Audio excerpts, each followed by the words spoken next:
The sound of that chain snapping shut felt louder than any scream. It wasn't just my pool they locked. It was my peace, my pride, my piece of freedom I'd worked 20 years to earn. I remember standing barefoot on the hot concrete that morning, the sun already high enough to sting my skin, watching as a man in a neon vest looped a thick steel chain around my pool gate. I could smell the chlorine in the still water, glistening under that cruel Florida sun, and I could feel the heat radiating from the concrete into my feet. I thought there had to be some mistake. Maybe maintenance, maybe vandalism, anything but this. My backyard, my sanctuary, was now sealed behind cold metal, and all I could think was how wrong it looked. That gate had always been open to laughter, my niece's splashes, my quiet swims after long work days, the late nights when I'd float under the stars to wash the world away. And now it was locked. That's when I heard his voice, smooth, confident, rehearsed. "Kylin," he said, stepping through my side yard like he owned it, clipboard in hand. "Don't be alarmed. This is a temporary safety measure." David, the HOA president. Even saying his name now makes my stomach tighten. He was always dressed too sharply for our little neighborhood. Pressed slacks, polished shoes, that smug look of someone who loves power more than people. His hair perfectly combed, his smile thin as paper.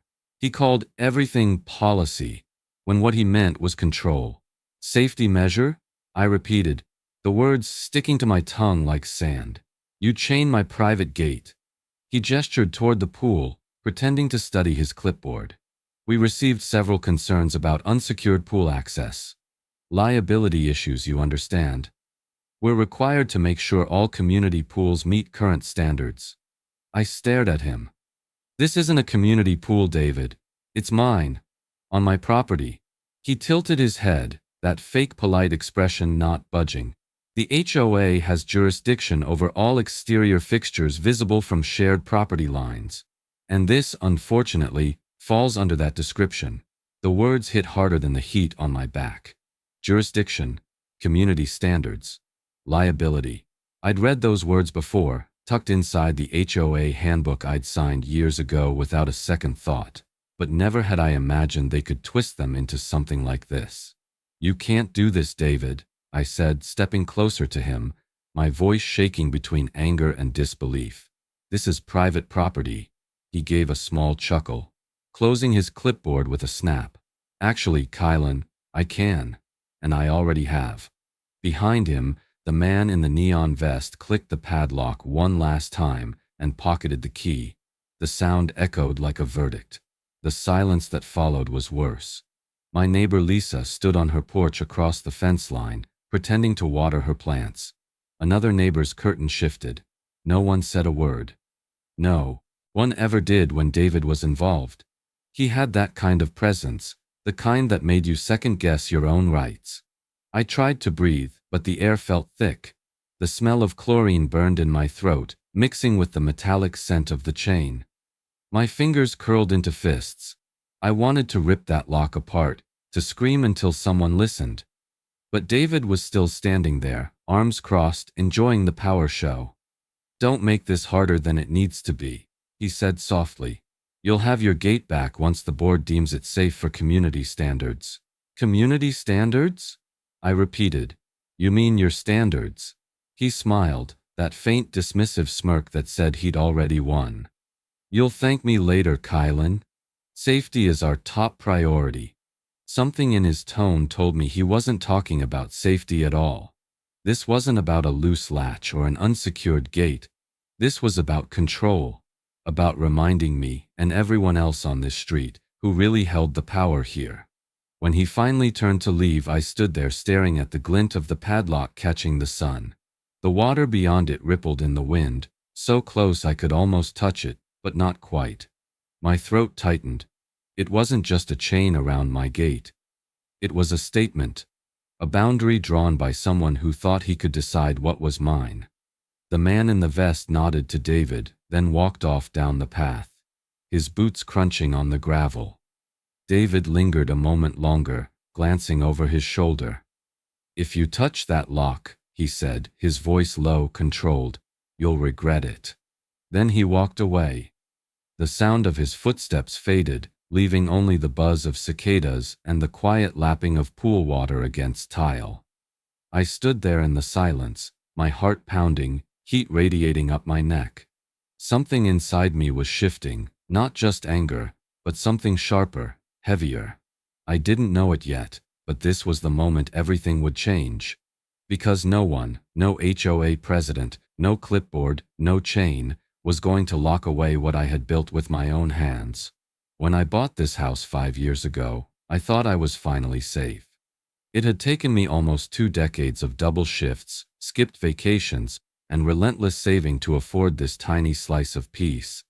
A backyard with a modest pool that shimmered like a reward every morning. It wasn't luxury. It was mine.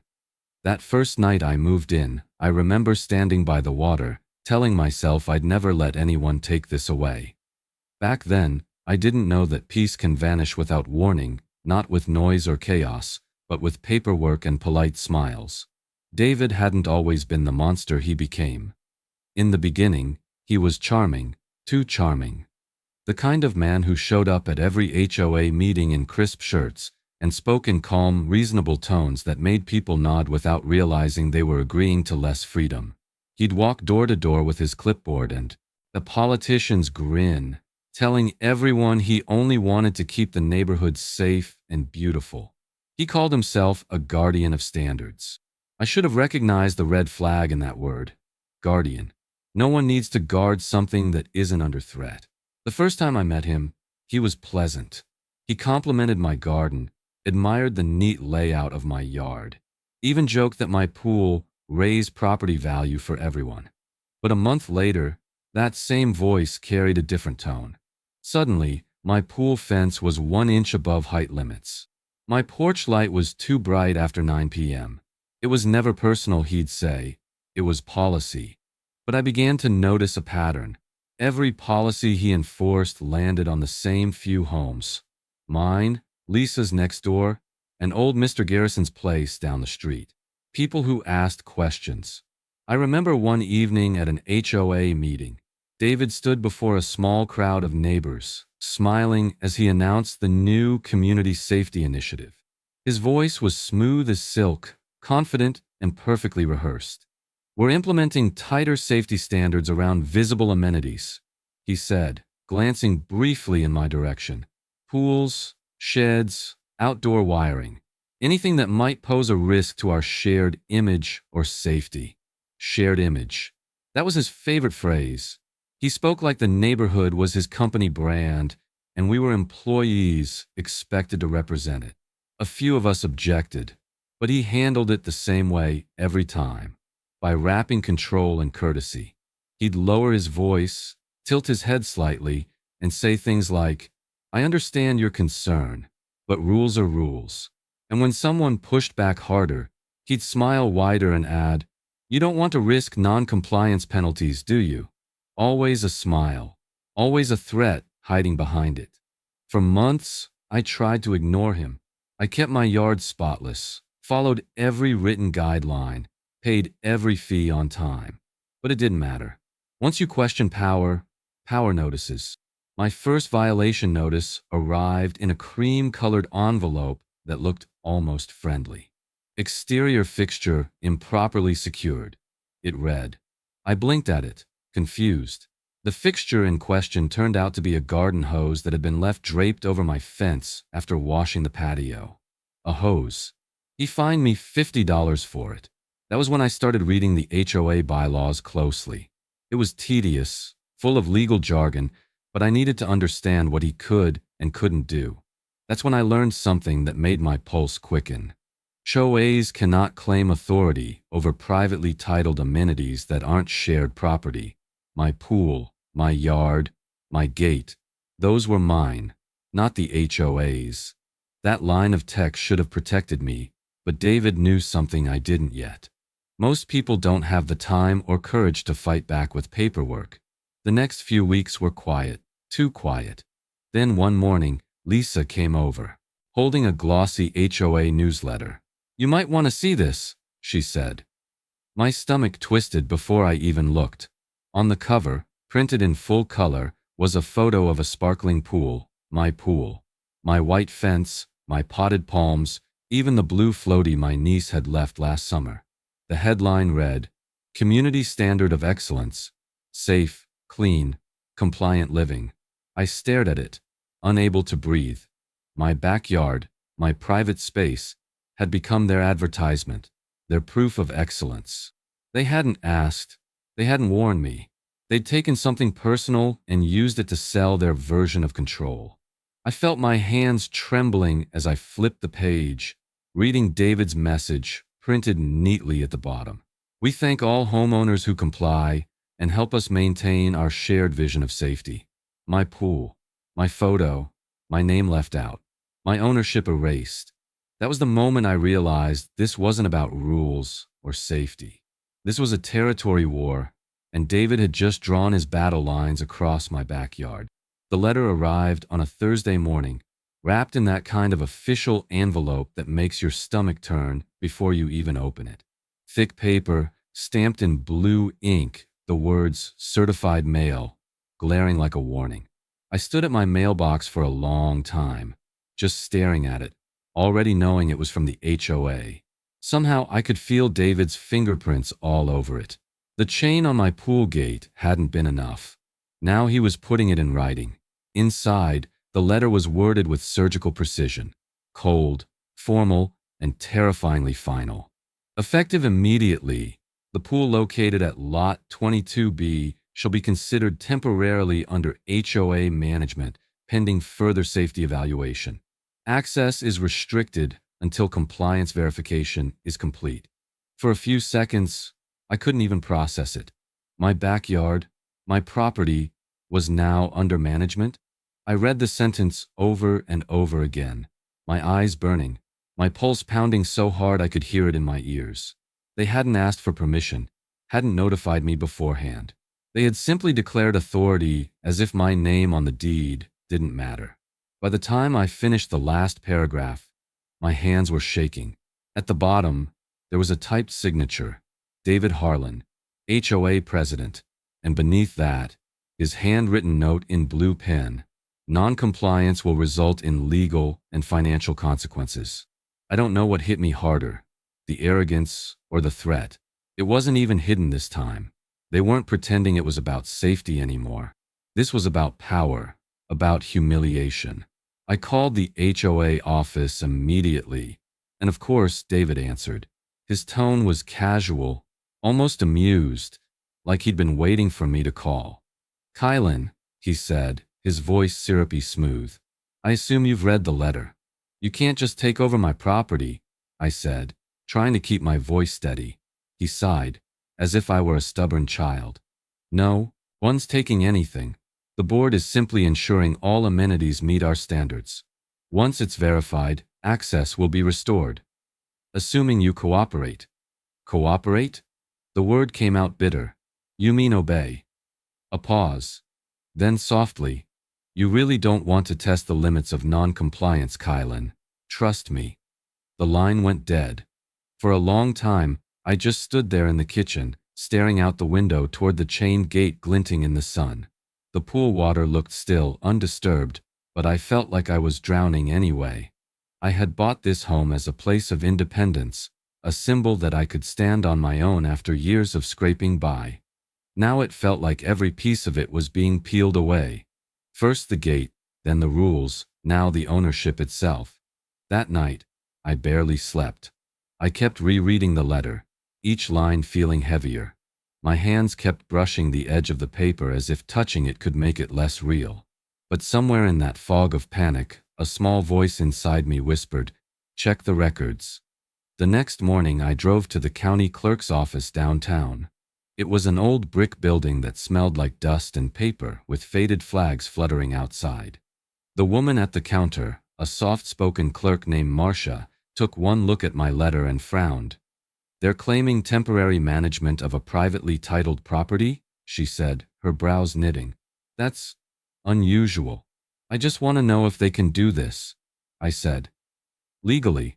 She nodded and disappeared into the back for several minutes, the sound of filing cabinets and footsteps echoing through the quiet hall. When she returned, she carried a stack of records bound by a rubber band. Your parcel is registered under your name alone. There's no easement filed, no shared maintenance clause. That means they can't touch it.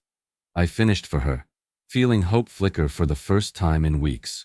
Not without explicit authorization or an easement on file, she confirmed.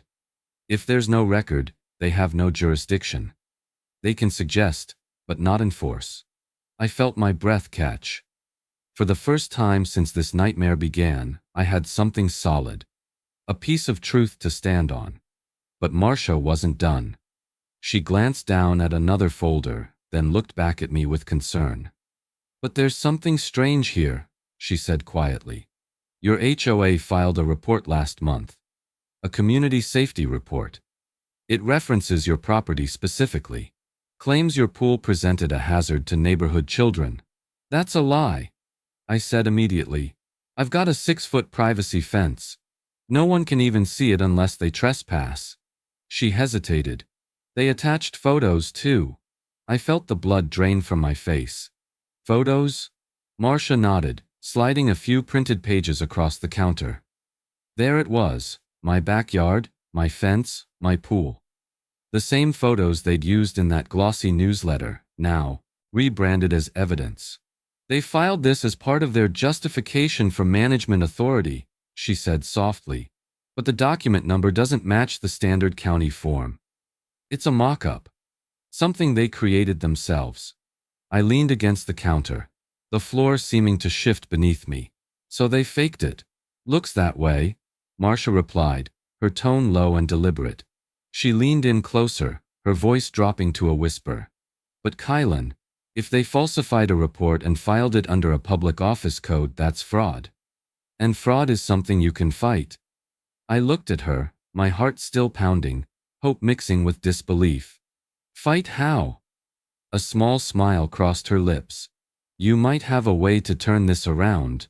That night, I sat by the chained gate with the same letter that had stolen my peace folded in my lap. The air was thick and humid, the kind that carried every sound. Crickets hummed somewhere in the grass, and the pool water shimmered under the pale moonlight, just beyond the reach of my fingertips. I could see my reflection warped in the ripples. A woman who looked smaller than she used to, trapped on her own property. The lock gleamed like an insult, a cruel reminder of everything David had taken from me. For the first time in weeks, I didn't feel anger boiling. I felt something colder, focused. That's when it hit me. Clear, electric, unstoppable. They wanted control. They wanted ownership. So what if I gave it to them? For a price. I remember whispering it out loud, half in disbelief, half in defiance. They want to control it? Let's see how they like paying to enter. The idea started as a flicker, then grew into something I could feel pulsing in my veins. If they wanted to treat my pool like community property, fine.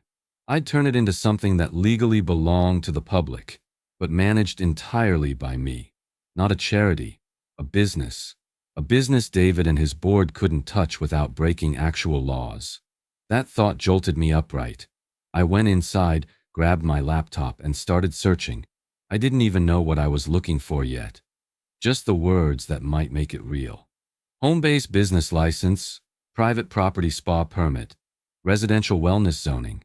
Each search led to more links, more late-night reading, more caffeine. I fell into a world of zoning codes and county regulations, and for once, it felt like power. There it was, buried deep in the county's small business ordinance. Homeowners could operate low-impact wellness or therapeutic services from their residence with a special residential permit. It covered yoga studios, massage therapy, even hydrotherapy. Hydrotherapy, water-based therapy. My pool wasn't just a pool anymore. It was potential. The county allowed homeowners to run wellness businesses on private property as long as they met 2 conditions: limited hours and safe operation. The words lit up in my mind like a lifeline. That was my opening. Legal nugget number 3. The county allowed exactly what the HOA could never control: a home business with residential permits. The next morning, I called my friend Lisa. She'd been the only one brave enough to talk openly since David started his crusade. "You're doing what?" she asked, half laughing, half terrified. "I'm turning the pool into a public spa," I said. "Technically, a small wellness center. Legally permitted, county approved. They can't stop me." There was a long pause on the line, then she whispered, "Kylin, that's insane. Insane enough to work," I replied. By noon I was at the county office filling out forms. I used my own name, my own property, and labeled the business Blue Haven Wellness Spa. It sounded almost poetic. A safe place, built out of what they tried to take from me. The clerk, a young woman with tired eyes, skimmed my paperwork and nodded. "Everything looks in order," she said. "You'll get a response within 10 business days." I drove home feeling something I hadn't felt in months: power. Real, tangible control. My backyard wasn't a battlefield anymore. It was a blueprint. That night, Lisa came over with coffee and we sat by the locked gate again. "You think this will actually work?" she asked. I smiled, feeling the cool air brush against my skin. If they wanted to make my pool their territory, they're about to learn what that really means. For the first time, the chain didn't look like a threat. It looked like the start of a plan. A week passed. The HOA sent more letters, warnings, accusations, thinly veiled threats about unauthorized modifications. I ignored them. For once, I wasn't reacting. I was preparing. Every sound of my printer spitting out paperwork, every signature on another form, felt like armor. On the 10th day, a plain white envelope arrived from the city. My heart thudded as I tore it open right there on the porch. Inside was a single sheet of paper with the county seal at the top. "Permit approved, residential wellness operation license, Blue Haven Wellness Spa." I read it twice, my throat tightening. The words blurred as tears gathered in my eyes. I laughed, quietly at first, then harder, until my whole body trembled. They'd locked me out of my own pool. And now, legally, they couldn't open it without paying me first. The ink was barely dry when I heard David's voice on the other side of the fence. He hadn't seen the envelope yet. He was still living in yesterday's game. But tomorrow's belonged to me. The next morning, the quiet hum of my backyard was replaced by the roar of drills and the thud of hammers. For weeks that pool had sat behind a locked gate like a prisoner. Now it was coming alive again, under my terms. The smell of wet cement mixed with the sweetness of cut wood, a scent that clung to the air and to my hope. The sound of progress was loud, messy, and glorious. Jake, the contractor I'd hired through a friend, was a broad-shouldered man with sun-browned skin and a quiet confidence that came from years of hard work. When I told him about the situation with the HOA, he just grinned and said, "Sounds like they picked the wrong woman to mess with." He showed up early, stayed late, and didn't flinch when David's board members started circling like vultures. By the third day, the transformation had begun to show. The old white tiles were replaced with smooth gray stone that shimmered in the sunlight. Jake installed low-voltage lighting along the pool's edge, and I painted the privacy fence a deep cedar brown, giving the whole space a calm, spa-like atmosphere. I wanted every inch of it to feel intentional, untouchable. Neighbors started noticing. Some would slow their cars as they passed, pretending to check their mirrors while staring into my yard. Others whispered over fences, their voices carrying just enough for me to hear words like permit, HOA, and crazy. One afternoon, Lisa stopped by with iced tea and a nervous smile. "You know they're watching, right?" she said. I wiped sweat from my forehead and smiled. "Good. Let them see progress for once." Of course, David noticed too. He'd drive by in his silver sedan, window rolled halfway down, pretending to check on the landscaping. He didn't honk or wave. He didn't have to. The message was clear. "I see you, Kylin." By the end of the week, the first letter came, an official-looking envelope with the HOA seal in gold at the corner. I didn't need to open it to know what it said, but I did anyway.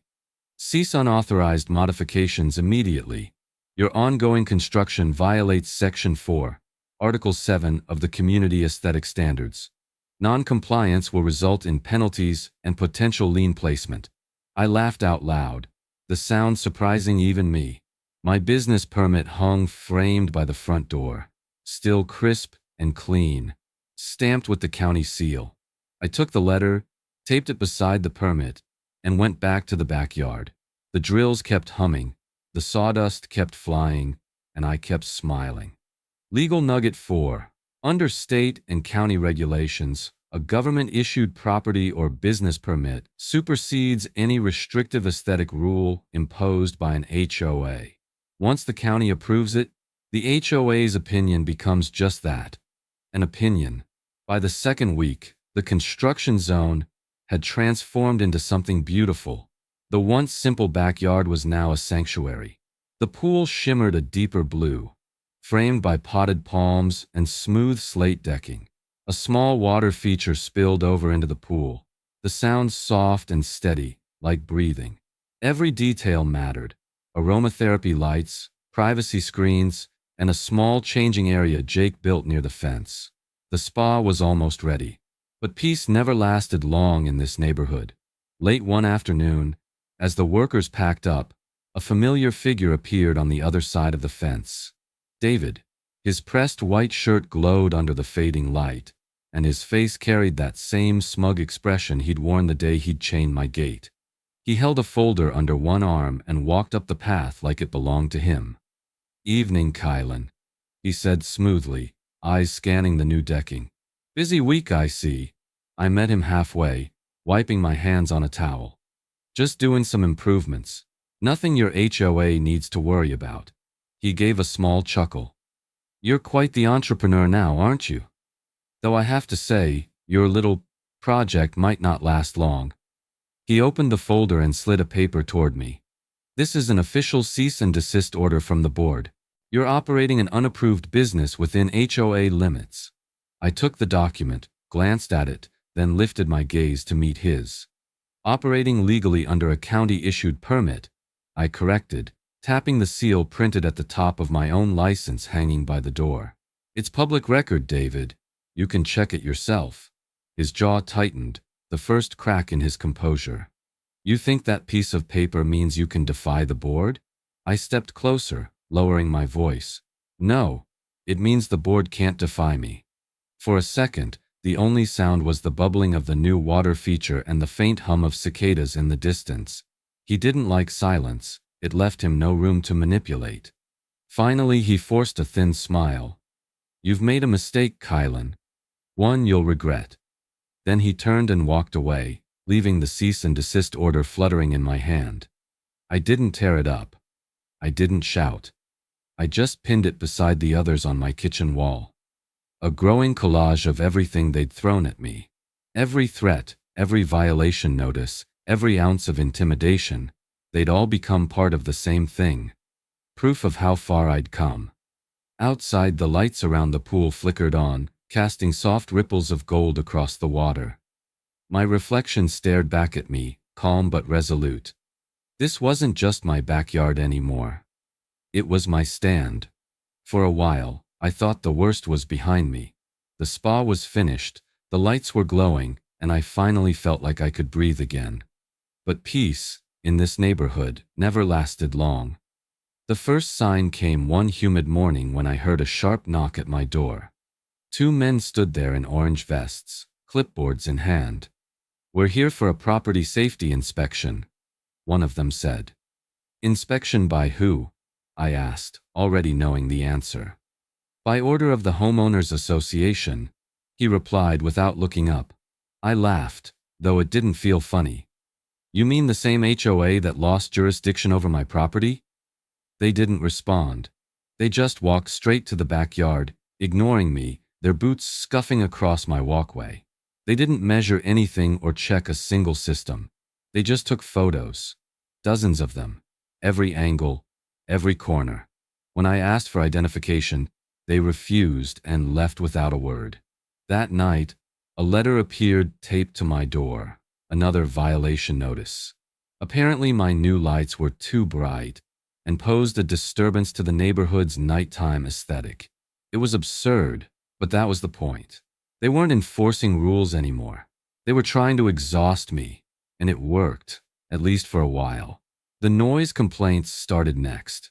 Someone, probably one of David's board members, began calling the city almost daily. Noise from commercial activity, water pump running past curfew, unauthorized gatherings. None of it was true. The spa hadn't even opened to clients yet, but every night I'd see flashlights outside my fence, men whispering, cameras clicking, then came the surveillance.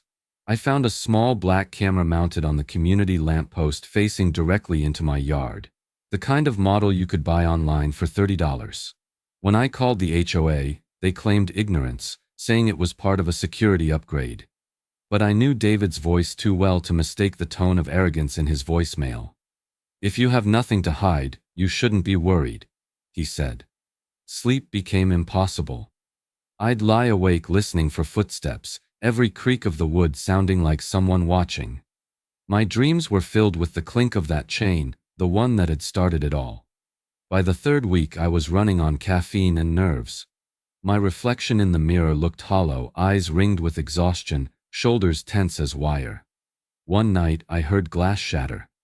I rushed outside to find my spa sign lying in the grass, its wooden frame split in half. The words Blue Haven Wellness Spa were smeared with what looked like red paint. My stomach twisted. It wasn't just vandalism. It was a message. Jake arrived within minutes. "You call the police yet?" he asked, grabbing a flashlight. "I already did," I said, voice trembling. "They told me they'd make a report, that's it." He crouched near the broken sign, shaking his head. "This is harassment, Kylin. Plain and simple. You need to start documenting everything." He was right. That night we set up cameras, 2 by the gate, 1 by the porch.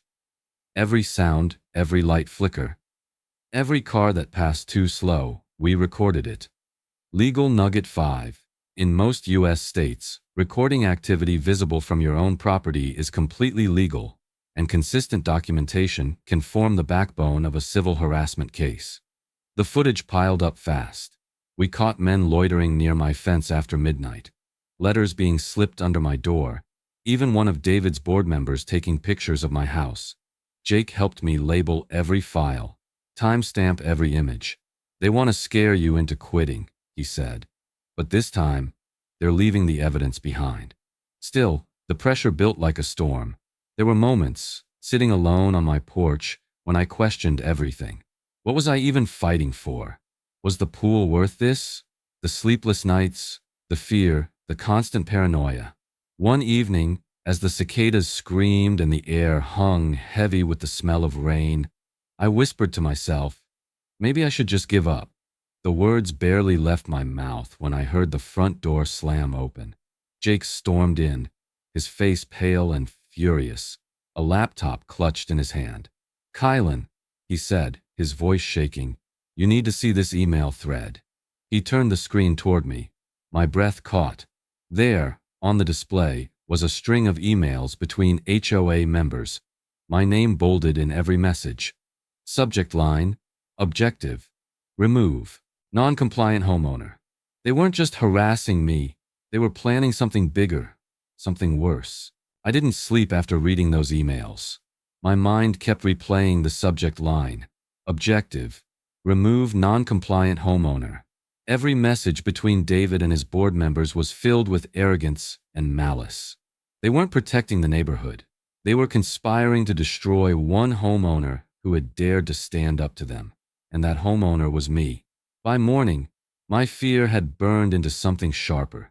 I was done reacting. It was time to fight back, but not with emotion, with evidence. Every recording, every photograph, every letter from the HOA was neatly organized in a binder on my kitchen table. The emails Jake had found were the final piece. I called the county zoning enforcement office and asked to file a formal complaint for fraud and harassment by the homeowners association. The woman on the phone sounded surprised, but calm. You have documentation? She asked. More than enough, I said. 2 days later, a white county vehicle pulled up in front of my house. A tall man in a beige shirt and dark slacks stepped out, clipboard in hand, his county badge gleaming in the sun. Mrs. Carter? He asked. It's Ms., and it's Kylin, I replied. He smiled faintly.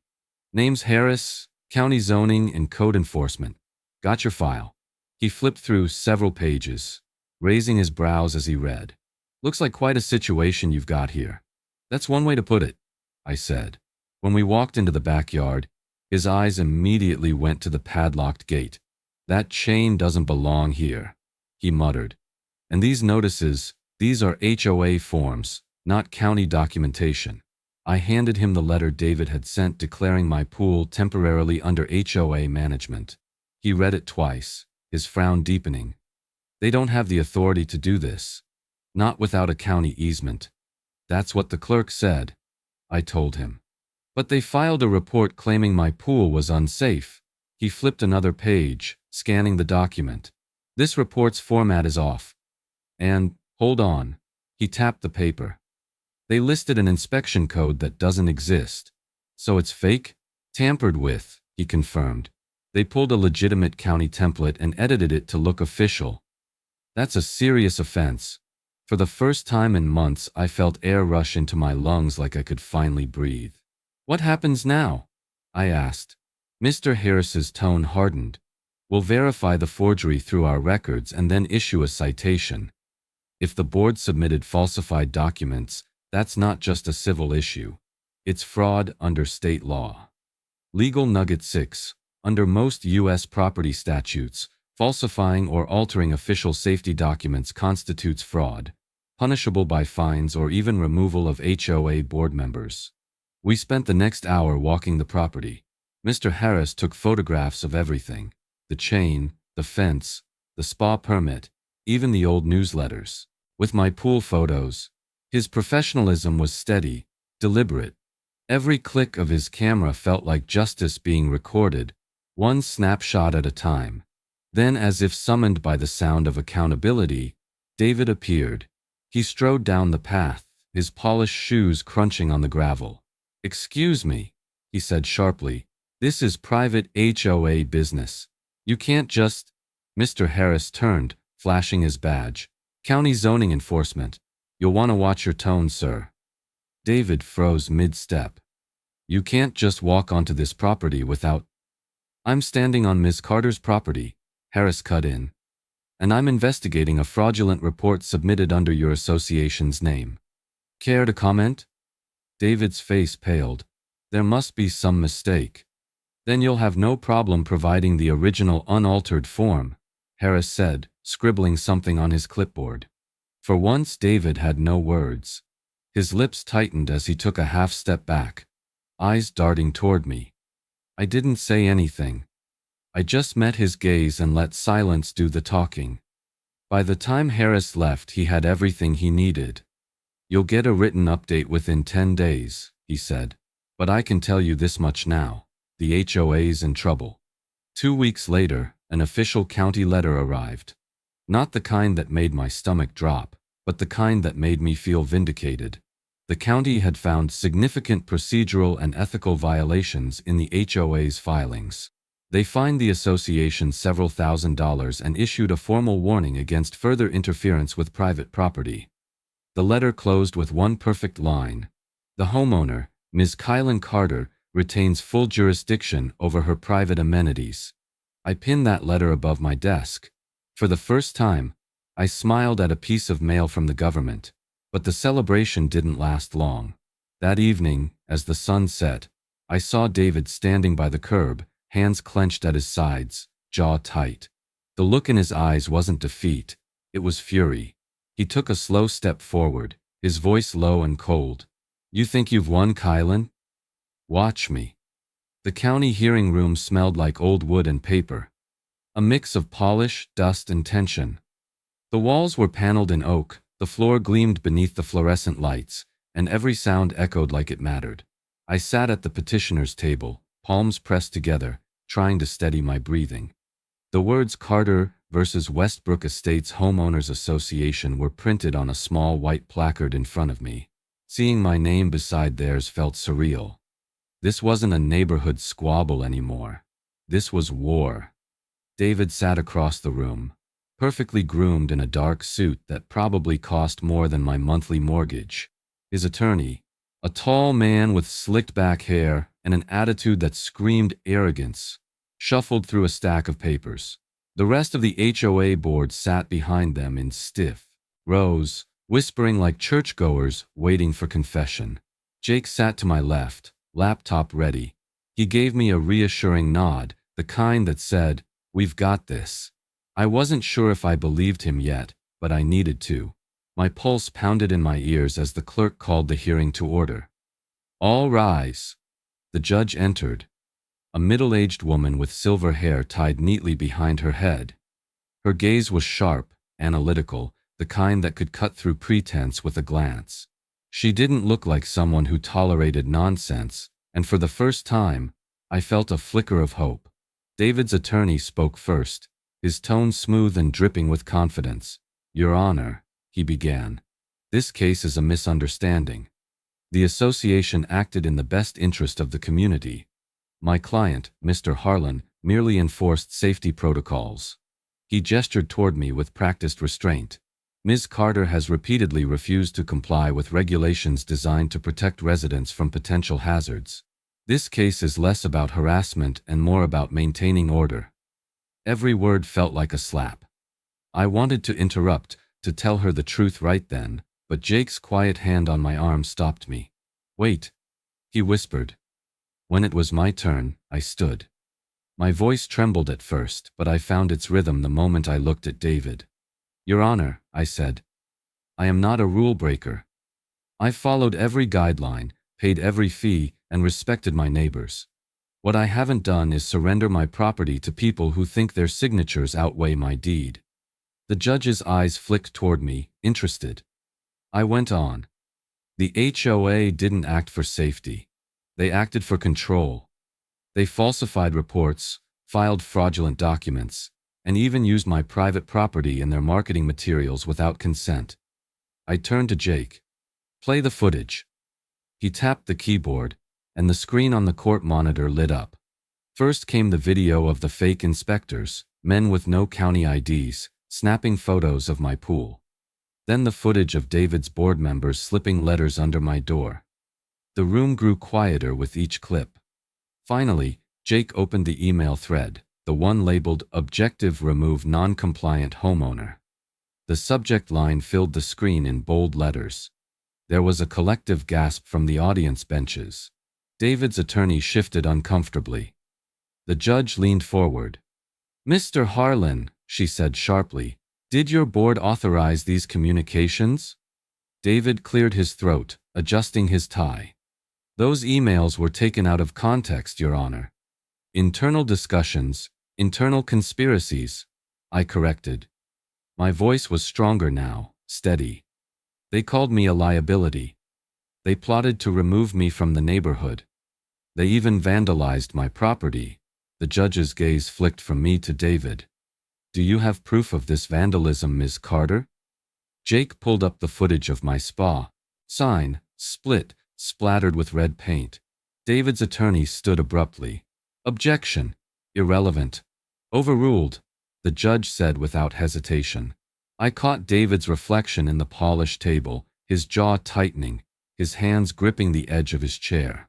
For a moment, I saw the same man who'd chained my gate and called it safety, only now he looked smaller. My heart pounded as the judge gathered her papers. "This is serious," she said finally. "The submission of falsified documents to a county office is not a misunderstanding. It's a violation of state law." David's attorney tried to speak, but she lifted a hand to silence him. The room was still except for the hum of the ceiling fan. My palms were slick with sweat, but I felt something new beneath the nerves, a calm I hadn't known in months. The judge glanced at both tables, her voice even. "I'll review this carefully before issuing a ruling." Her gavel hovered mid-air, and for one long second, she looked directly at David.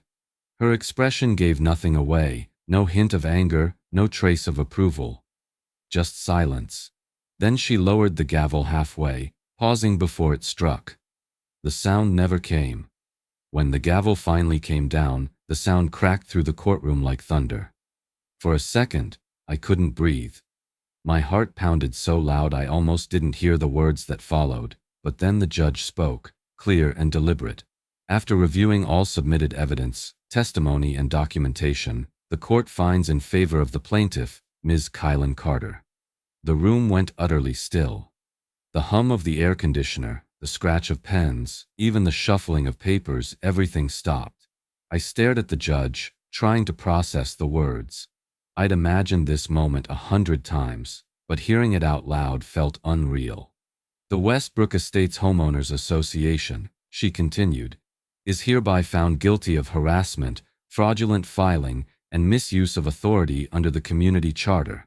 The board is ordered to reimburse all legal and repair expenses incurred by Ms. Carter and to cease any further action concerning her property. It took every ounce of control not to cry right there in front of them. My knees went weak, and I gripped the edge of the table. Jake squeezed my hand under the desk, whispering, "You did it." Across the room, David's face was pale, his jaw locked tight. His attorney leaned toward him, whispering something urgent, but he didn't move. His eyes stayed fixed on me, cold, hateful, stunned. For once, his power didn't reach beyond that polished table. The judge wasn't done. Additionally, she said, her tone cutting through the silence, the county has validated Ms. Carter's wellness business license as legitimate and compliant with zoning laws. Any interference by the HOA will be considered obstruction of a lawful business and subject to penalty. I felt something deep inside me loosen, like a chain falling away. Months of fear, humiliation, and doubt, all dissolving into air. My backyard was mine again, not because they allowed it, but because I had fought for it. The irony didn't hit me until later that week. I was sitting by the pool, the same pool they'd once locked away, watching the sun reflect off the water. Jake was installing a new sign by the gate, Blue Haven Wellness Spa open to the public. The words shimmered against the fresh coat of paint. "Think they'll notice?" he asked, smirking. "Oh, they'll notice," I said. And notice they did. Within days, my small spa was fully operational. Veterans from the neighborhood, tired parents, and a few curious visitors booked sessions. The laughter and chatter that returned to my backyard sounded like freedom itself. The HOA's influence was gone, or at least, I thought it was. Then came the poetic twist I couldn't have written better myself. The HOA board requested a community wellness partnership, asking if members could access my spa for neighborhood events at a discounted rate. When Jake showed me the email, I nearly choked on my coffee.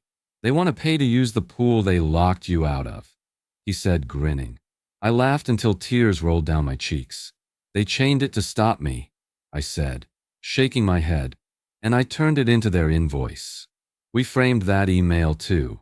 It hung beside the court ruling in my office, a pair of trophies for a battle I hadn't asked for but refused to lose. The community slowly started to change after that. Neighbors who had once avoided eye contact now waved when I passed. A few even stopped by the spa, offering quiet apologies for not standing up sooner. "You gave us courage," one woman told me, tears glistening in her eyes.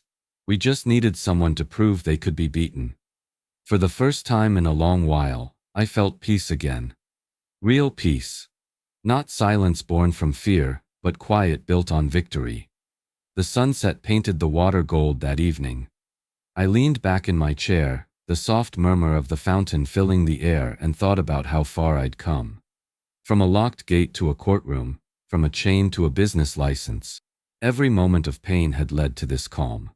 Then, just as I began to relax, the mailbox flag caught my eye. A single white envelope peeked out, bearing the seal of the city health department.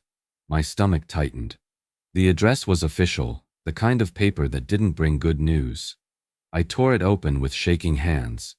Inside was a short notice printed in bold: scheduled inspection notice, City Health Board, Blue Haven Wellness Spa. Immediate compliance review required. The breeze picked up, rustling the palm fronds above me. The paper fluttered in my grip. I looked toward the fence, half expecting to see David's shadow waiting. He wasn't there, but somehow I knew he had something to do with it. The war, it seemed, wasn't quite over. If you had told me a year ago that the same pool the HOA once chained shut would one day be the sound of laughter and healing, I would have called it impossible. But that's exactly what it became. The first morning Blue Haven Wellness Spa officially opened. The air smelled of fresh eucalyptus oil and citrus candles. Sunlight danced across the surface of the pool, now framed with bamboo accents and soft blue curtains that swayed gently in the breeze. The hum of quiet music floated through the yard, blending with the sound of running water from the new fountain Jake had installed. It didn't look like a battlefield anymore. It looked like peace. The first guests were local veterans, men and women who carried more than physical pain. They sat at the water's edge, their reflections rippling beside them as they soaked their feet and talked quietly. One of them, an older man named Frank, looked up at me and said, "You built something good here, Kylin. Feels like it's helping." That single sentence made every sleepless night worth it. Within weeks, word spread beyond the neighborhood. Lisa helped me set up a website, and people began booking appointments from nearby towns. The laughter that once vanished from my backyard came back tenfold. Children giggling in the shallow end, couples relaxing with herbal drinks, veterans sharing stories as sunlight filtered through the palm leaves. The smell of lavender and eucalyptus lingered in the air, soothing and alive. Then one morning, Jake came running in holding his phone. "You need to see this," he said, grinning from ear to ear. On the screen was a local news headline: "Homeowner turns HOA battle into business triumph." The reporter's voice filled the living room as they showed footage of the spa, my county permit hanging proudly on the wall, and neighbors giving interviews. "She stood her ground," one woman said. "She fought back the right way." Seeing it broadcast to the world was surreal. For months, I had felt like the villain in my own community, whispered about, judged, cornered. Now people were clapping when I walked into the grocery store. A few even booked spa appointments just to say thank you. Even the same neighbors who'd once sided with David began showing up.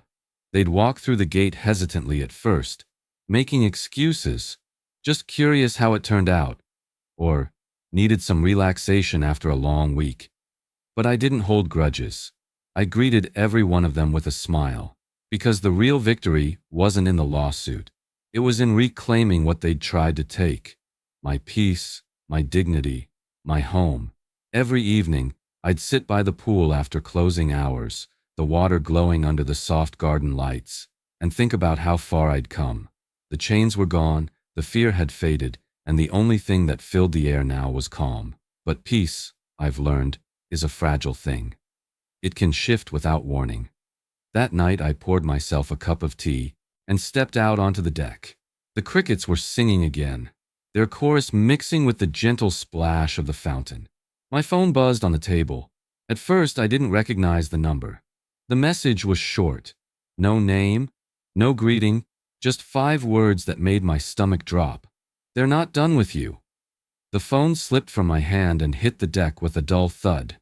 For a long moment, I stood frozen, staring at the screen as it dimmed. The pool light flickered once, reflecting my face in the rippling water. Calm on the surface, but underneath, something was stirring again. Maybe the battle was over, but the war wasn't. The text had been right. They weren't done. 3 days after the anonymous message, a white van rolled up in front of my house early in the morning. 2 men and a woman stepped out, all wearing navy jackets with state emblems on the sleeves. Their clipboards gleamed in the sunlight. I stepped onto the porch before they could knock. "Ms. Carter?" the woman asked. "We're with the State Health Department. We received a complaint regarding your spa's sanitation compliance. We'll need to perform an immediate inspection." My stomach twisted. A complaint? Of course.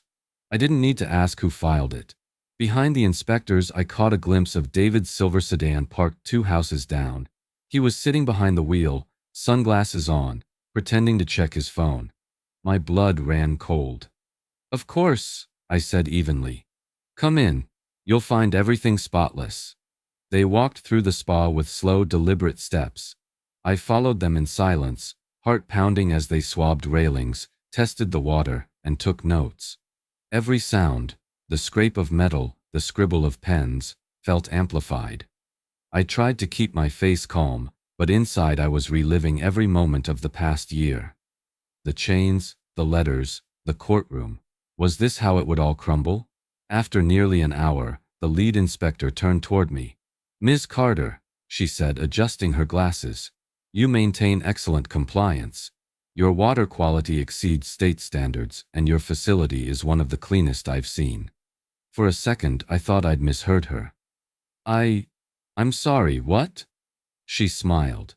"Whoever filed that complaint wasted our time. You're running a model operation here." I glanced toward the street. David's car was still there. His window rolled down halfway, like he was waiting for the inspectors to emerge with bad news. When they stepped outside praising the spa, his face tightened.